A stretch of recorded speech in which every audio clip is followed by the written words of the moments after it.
Have you ever visited a website and it just takes forever to load? Has that ever caused you to give up and go somewhere else? Did you need that website to do something important? According to a study by the Pew Research Center from 2021, some 30% of Americans say they sometimes or often experience internet connection issues. Additionally, some 27% of adults who live in a household earning less than $30,000 annually say they own a smartphone but do not have a home broadband connection.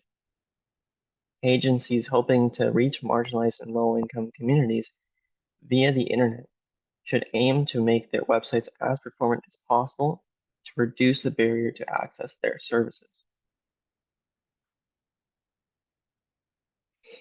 Hi, I'm Pablo Gomez, and I'm here to share a few techniques which can speed up website performance and improve the user experience.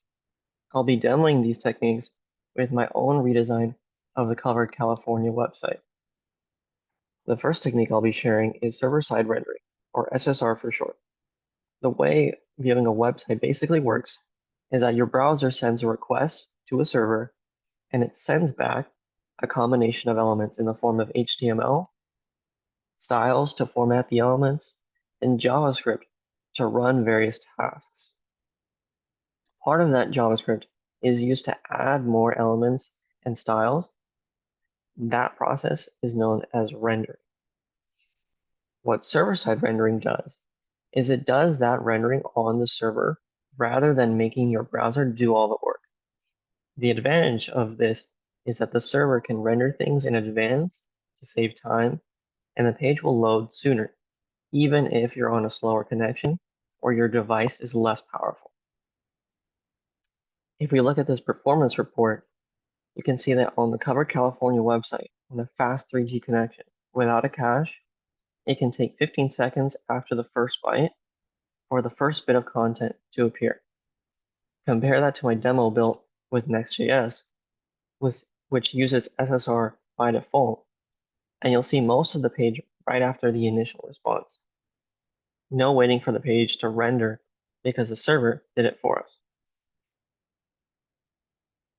Now you may have noticed that my site does not look the same as Covered California's. That's because I redesigned the entire mobile homepage to streamline the user experience and improve accessibility. Some of these changes have had positive side effects for performance, such as replacing this form with a button which leads to it on a separate page.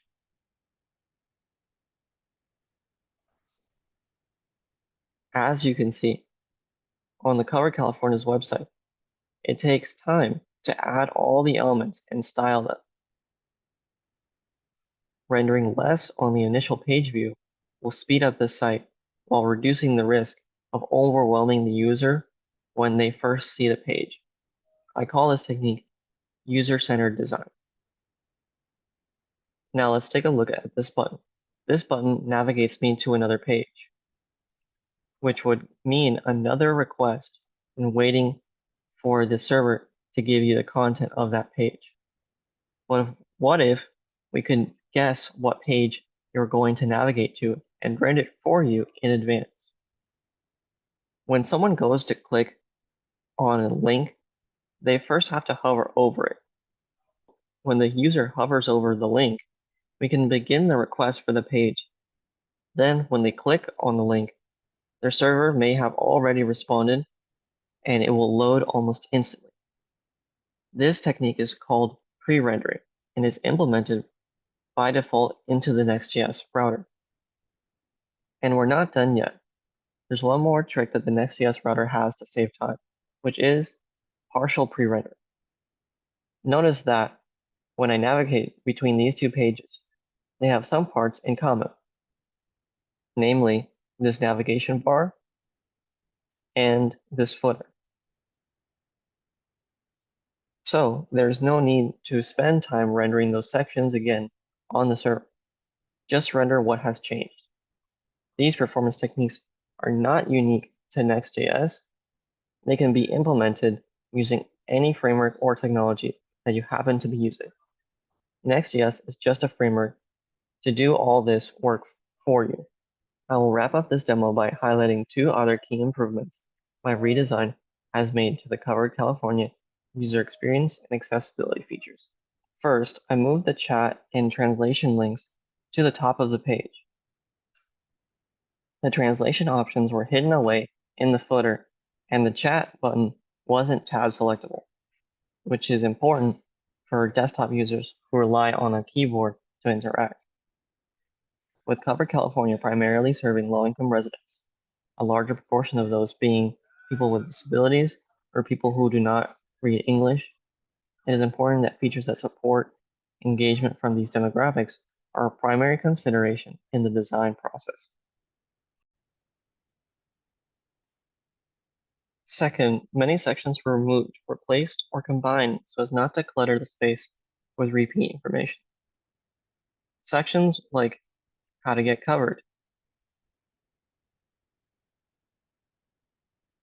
health plans for small businesses, and ready to care for your health were removed because their content was covered by our coverage options.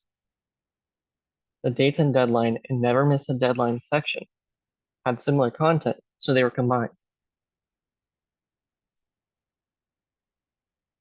The how can we help you section seemed inefficient, since some of the options could be addressed in other places, like a forgot my username or password link could be placed in the login page. Documents to confirm eligibility could be addressed as part of the eligibility questionnaire, and transition to another program could be used in the R coverage options section. It was replaced with a need to report a change section, since reporting changes is an important function of the website and it wasn't addressed anywhere else. Thank you for watching this demo. I hope that these techniques can help your website reach its fullest potential and become more equitable in the process. Bye.